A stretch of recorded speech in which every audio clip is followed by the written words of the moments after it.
The Lakers preseason tips off in less than a month. Here's a look at the 6-game preseason schedule. It starts on October 7th against the Warriors up in Northern California. October 9th, Las Vegas. October 11th, they're in Anaheim. Then it's at Crypto for a couple. Then they go to Palm Springs. You can see all the games right here on Spectrum Sportsnet, which is the cool part. A lot of excitement, guys, around Laker basketball.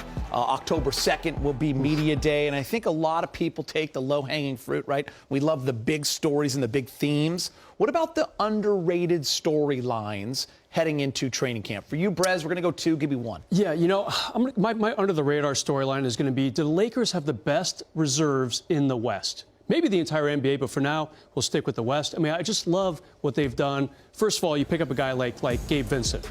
Automatically a guy who really, absolutely can contribute right away. Maybe he ends up starting. There's a little bit of chatter. Maybe he takes D'Lo's job, but still D'Lo's job to lose, no doubt about it. A couple of plug-and-play guys, you know, Taurean Prince, he can start from time to time if need be. A guy I'm really excited to see, Max Christie. Like, is he going to be able to make a nice jump and be a part of that rotation as well?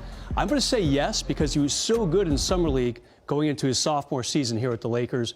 I'm just really excited about the second unit. And we don't even know, will it be Rui with those guys as well, or a very good shutdown defender in Jared Vanderbilt? You can see him kind of guarding whoever the other team's sixth man is going to be. I like that one, Perez. What about for you, Mark? What do you got for number 1? Yeah, with under the radar, I'm also going to go with people behind the scenes. How about the Lakers scouting department? I mean, even during those rebuilding seasons, they would always get high kudos, led by Jesse and Joey Buss, with, you know, just how they evaluate draft picks. And then, you know, you see in the current present of time, they were the ones that saw Austin Reeves and convinced the Lakers brass to pick him up when he went undrafted. And then this latest draft, with game Jalen Hood-Schifino, Maxwell Lewis, all those small little things have made a big difference with just finding diamonds in the rough, finding good role players that can fit that lane. And talking to Jeannie Buss earlier this summer, Geether, she was really saying that between herself, Rob Pelinka, and Darvin Ham and Joey and Jesse Buss, we're all on the same page, and that partly has to do with just how good of a job the scouting department has done. All right, Perez, number 2, what you got?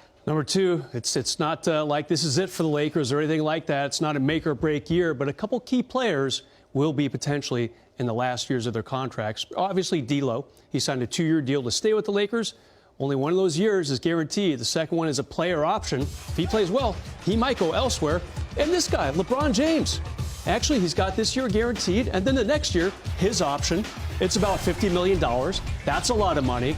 So I assume he's back, but you know, just kind of taking a look at 2 likely Lakers starters potentially in the last years of their deals. And the last guy we saw shooting that corner 3, I need to see more of that from Jared Vanderbilt. He will be an unrestricted free agent after the season. So a couple guys, just, you know, kind of key players, keep an eye on them and their contract status. Now, I'm going with Phil Handy, Lakers assistant coach. I mean, Darvin Ham has done a really good job with making the most out of the roster, really getting people to buy in. But remember, Phil Handy was the lone holdover from Frank Vogel's coaching staff, and he also had relationships with the Lakers dating back to Mike Brown's season when he was coaching Kobe Bryant in 2011-12. And in this current season, he has just been unbelievably busy. I mean, he was with the Team USA coaching staff, so he was able to work with Austin Reeves. He did some off-season work with Rui Hachimura.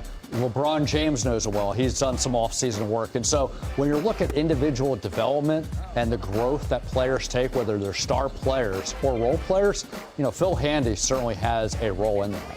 Yeah, Perez, I mean, Phil, we talk a lot about him on our air because of the work that he does with these guys, the improvement of Austin Reeves, Rui Hachimura, and others. Yeah, you know, it's funny. I got to know him almost a decade ago when he was with the Lakers for a little while back then. And to have him come back here and help out LeBron and all those guys you just mentioned, just a really key part of this franchise. And his work was showing because he was a behind-the-bench kind of guy for a while. Finally got the big promotion to be right next to Darvin Ham last season. He'll be right there again this year.